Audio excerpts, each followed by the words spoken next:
देखिए, भक्ति नीरस नहीं है, वो सरस है। भक्ति में नवरस है। अक्सर हम समझते हैं भक्ति माने तब नीरसता से, उदासी से बैठ जाना। गलत। भक्ति सरस है, उसमें नवरस भरा हुआ है। देखिए, 3 मार्ग हमारे पूर्वजों ने बताया। 3 मार्ग है ना, क्या? ज्ञान मार्ग, भक्ति मार्ग और कर्म मार्ग। तीनों श्रेष्ठ है। ये तीनों के साथ एक मार्ग जुटा हुआ है, वो ध्यान है। ध्यान के बिना ज्ञान नहीं है। ध्यान नहीं हो तो कर्मयोग नहीं हो सकता। कोई भी कर्मयोगी है, अच्छे से कर्म करना चाहते हैं, उनका ध्यान टिके रहना चाहिए ना।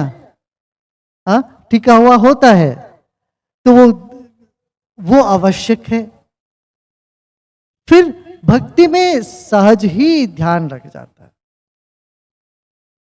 जहां मन लग गया वहां ध्यान लगने में क्या देरी है, दिक्कत है। महर्षि पतंजलि एक सूत्र में उन्होंने कह दिया, समाधि सिद्धि ईश्वर प्रणिधानात्। ईश्वर को समर्पण करने से समाधि सिद्ध हो जाता है। मेरा मुझ में कुछ नहीं है, जो कुछ है तेरा, ये समर्पण भाव है। इस भाव जागते ही आंसू बहने लगेगी, दिल खिलने लगता है, दिमाग की सारी चिंताएं मिट जाती है। ऐसी भक्ति किसको नहीं चाहिए? चाहिए कि नहीं, बताओ? चाहिए ना। भक्ति नहीं है जीवन में तो नीरसता है। आज यदि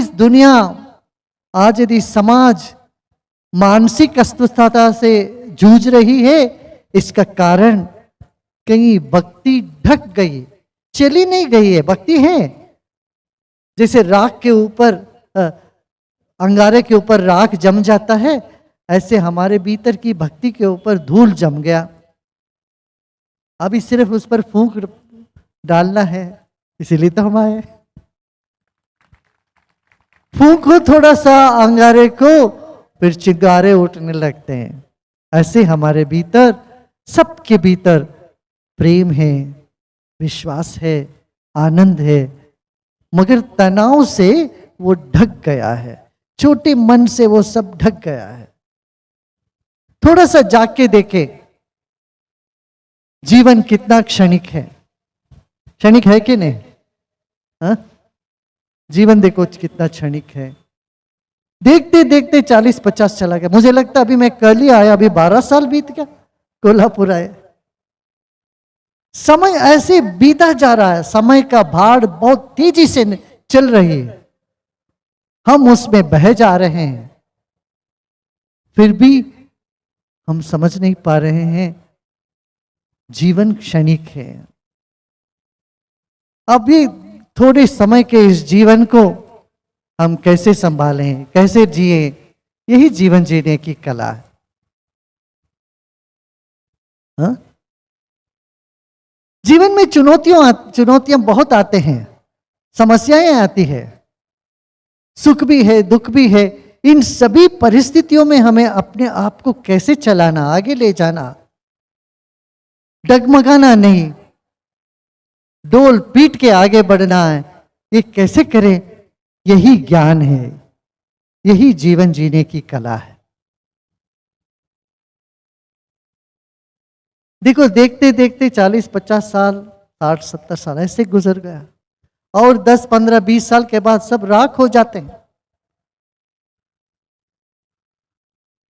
शिव जी के मंदिर में जाते तो भस्म देते हैं, भस्म लगाते हैं ना हाथों में, माथे में। पता है क्यों लगाते हैं भस्म? हमें याद दिलाने के लिए। ये चमड़े जो है, कुछ ही दिन के बाद, कुछ ही सालों के बाद ये ऐसे भस्म हो जाने वाला है भाई। इसका याद दिलाने के लिए भस्म लगाते हैं। शंकर भगवान भी भस्म से रमे हुए होते हैं। जब हमको ये समझ में आ गया जीवन क्षणिक है, तो दुख नहीं होता, उदासी नहीं होती है, खुशी उमड़ती है। जीवन को हम खेल के रूप में देखते हैं। यदि दुनिया में एक देश है, एक संस्कृति है जिन्होंने कहा जीवन ये खेल है, वो भारत देश है। बाकी सब देश ने जीवन को संघर्ष माना है, तो हमने जीवन को लीला मानी है, आनंद माना है। तो भारतीय के हर एक के चेहरे में वो आनंद झलकना चाहिए, खुशी झलकना चाहिए।